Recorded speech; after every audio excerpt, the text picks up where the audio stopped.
வணக்கம் பவித்ரா. மாற்றுத்திறனாளிகள் நலத்துறையில் செயல்படுத்தப்பட்டு வரக்கூடிய தமிழ்நாடு உரிமைகள் திட்டத்தின் கீழ் மாற்றுத்திறனாளிகளுக்கு உடல் மற்றும் மனம் சம்பந்தப்பட்ட மறுவாழ்வு சேவைகள் வழங்குவதற்காக ஏற்படுத்தப்பட்டிருக்கக்கூடிய விழுதுகள் என்ற ஒருங்கிணைந்த சேவை மையத்தை தமிழ்நாடு முதலமைச்சர் மு.க.ஸ்டாலின் திறந்து வைத்திருக்கிறார்.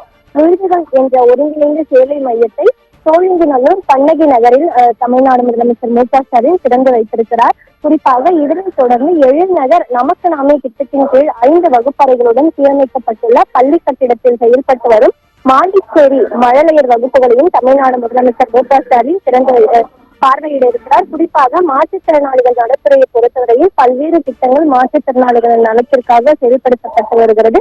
அதன் ஒரு பகுதியாக மாற்றுத்திறனாளிகளின் தேவையை அறிந்து கொள்வதற்காகவும் அவைகளது துறையை தீர்த்து வைப்பதற்காகவும் அவர்களது புகார்களை தெரிவிப்பதற்காகவும் விழுதுகள் என்ற இந்த ஒருங்கிணைந்த சேவை மையத்தை தமிழ்நாடு முதலமைச்சர் மு.க.ஸ்டாலின் மாற்றுத்திறனாளிகளின் பயன்பாட்டிற்காக இன்று கண்ணகி நகரில் திறந்து வைத்திருக்கிறார். பவித்ரா, விவரங்களுக்கு நன்றி மாயாவதி.